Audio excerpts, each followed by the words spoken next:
So AEW, so the main event is Joe versus Dustin Rhodes, and this is such a shame because Dustin's a good worker. Even at his age, like he throws good punches, he's solid and everything. And people still like him, and he cut a great promo too. Right, but you know he's going to lose. Okay, so there was a spot here.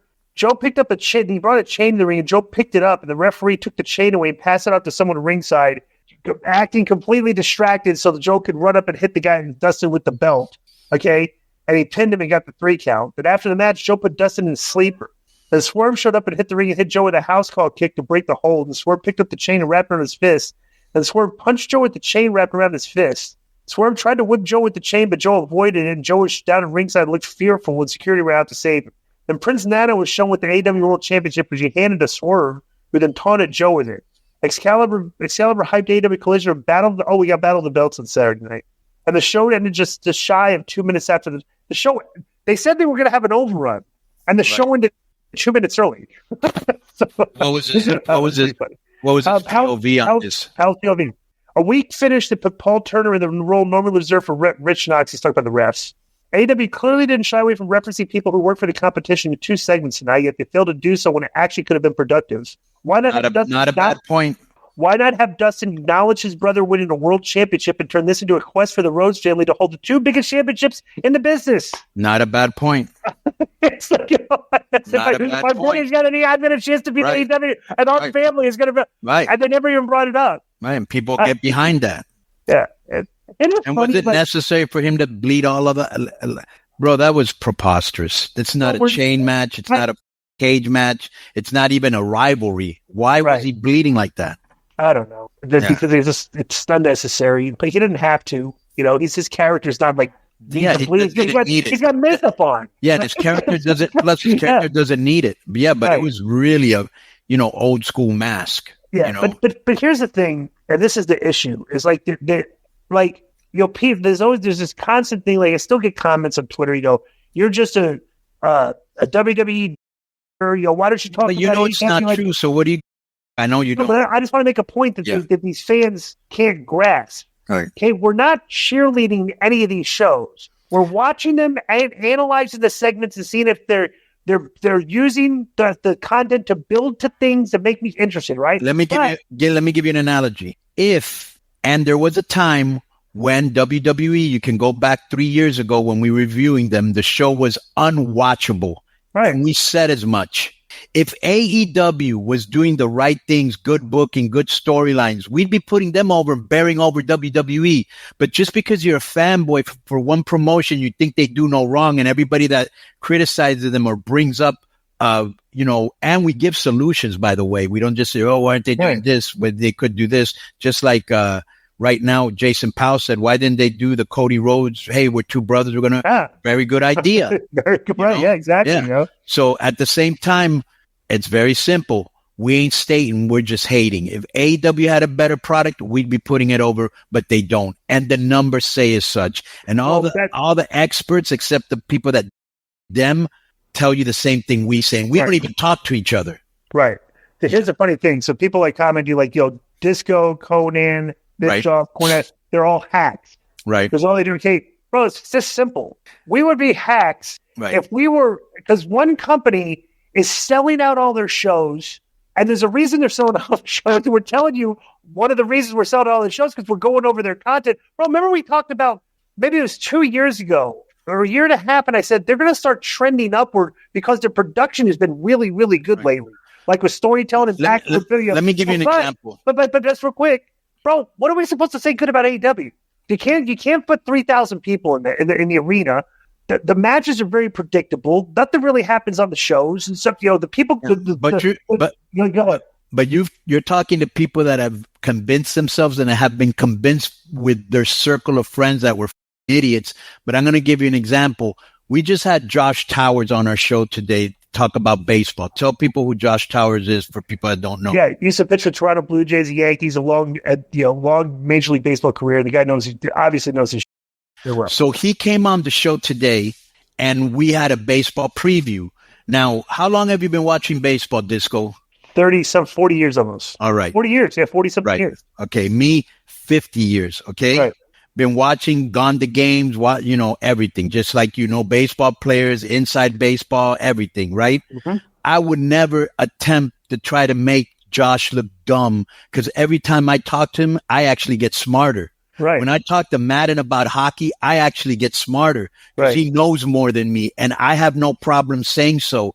These that have never been in the business, just like he was saying, nobody's going to know. These analytical experts that are now in baseball, they're not going to know what it feels like when you're at with an 0-2 pitch, right? Or a guy that hasn't pitched in 3 weeks, or you're injured, or a litany of things that there's no way you can ever know if you've never experienced this. So the hacks are you guys, because you're not giving us our respect. It ain't like we never did it. You never did it. Yeah. So Yeah, and we have actually a discussion about that. How I'm going to repeat what The Rock said the other day.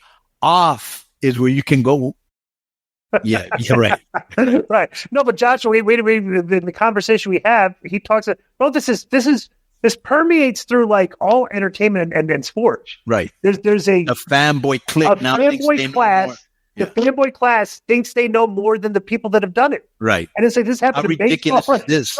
And it's happening in baseball and sports. And they're like, what? How are you letting these nerds dictate everything? I want to read something to you that I don't even know what this is. I don't know if he does this every week, but I was just looking on Pro Wrestling Net because I wanted to see if I could see the ratings for every match. Right. You can't put it up here because Joe ain't here. Right. He's on a call, right? There's something here called hit and miss. Hit list. Okay. Hit list. Yeah. Listen to this. Overall show. This is Jason Powell's view of the overall show. Mm-hmm. Dynamite finishing with an equal number of segments listed as hits or misses does not tell the real story. This episode was a disaster for the company. They spent more time on CM Punk and Paul Levesque than promoting their own 3-hour block on television on Saturday night. Sure, they announced all 4 random matches for the weekly show that features 4 random matches and was watched by fewer than 300,000 viewers last week, but they couldn't be bothered to push the higher priority Collision or Battle of the Belt special that will follow them until the closing seconds of the show. This was a depressing episode on so many levels. I was excited when it seemed like AEW was making significant changes for the better on the season premiere edition. Last night was a reminder that this product is unlikely to consistently improve until Tony Khan gives up the book or starts listening to the right people. Sure, Khan, the matchmaker, will continue to put together good to great pay-per-view events, which we all agree on, but he isn't cutting it as a book of a weekly television show, let alone as a book of 3 weekly television shows and whatever Ring of Honor is. The scary part is that I'm fairly convinced that AEW exists primarily because Khan wants to be a booker. I just don't see him giving up creative control of the week-to-week creative, and I don't think this company has any chance of reaching its full potential until he does. I could not agree How many people have to say that? Right. He's losing. The problem. You said it. I said it. Bishop said, yeah. Bro, the JD from New York and the Solo Monster guy, they all went in on AEW. So, brother, you're losing your most loyal fans. And they're all for the reasons they're all for the exact same reasons that everybody's talking about. Right. So it's like, you gotta correct stuff. But the funny thing is, I just think this fan base, and this is the problem with AEW, why they're not increasing their fan base and while they're actually being more polarized. Bro, there's nothing, if you talk about people that you want to spend time with or hang out with in your life, right? In real life. Bro, there's no person that would rank lower on the list than the arrogant nerd. Like the nerdy guy that's arrogant around you, just thinks he knows, thinks he knows it because he has money. Bro, yeah, that's this fan base. It's very difficult to integrate them into it's difficult to get people to like them. They're unlikable, and they're creating this culture. And you know what? I almost feel like people that disagree with you. Yeah, I almost feel like this show had a weird vibe and pace to it because they were so worried about clapping back with Nick and what's his brother's name now? I forgot. Nick and Matt. Nicholas and Matt. Yeah, Nicholas and Matthew, and Bruv getting his on Triple H with he got nothing in on him, to tell you the truth, because the guy's having massive success. All right. It almost felt like we interrupt this, this program the bring in this, we got to get our shots back at WWE, and it did nothing to help the product, did nothing to help the image, did nothing to help Konnan. And then I was reading that the actual thing that they put on the air, the fight between, or whatever you want to call it, between Perry and Punk, now he took it off like social media, like you can't find it anymore, something like that, right? They're putting copyright strikes on it. Right. Like they actually put. Then why do you put it up? Why do you even show it? Look, this is nothing, and we kind of knew it wouldn't. He embarrassed himself again, and the funniest thing is Punk actually came out with a thing saying "mission accomplished." That George Bush thing. Punk got the last word in on this. They did nothing. They did nothing to bury Punk. Absolutely nothing. Yeah. So all right. That's it. This was a weird show. Yeah. Yo, what's up? I just want to thank you guys for watching this clip. Don't forget to hit the like button, leave a comment, and subscribe. And join our YouTube membership for hours and hours of exclusive, unedited, uncensored content. And being a member will help you get involved in our upcoming live streams.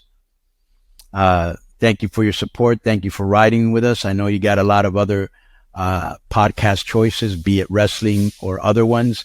And thank you for picking us. Boom.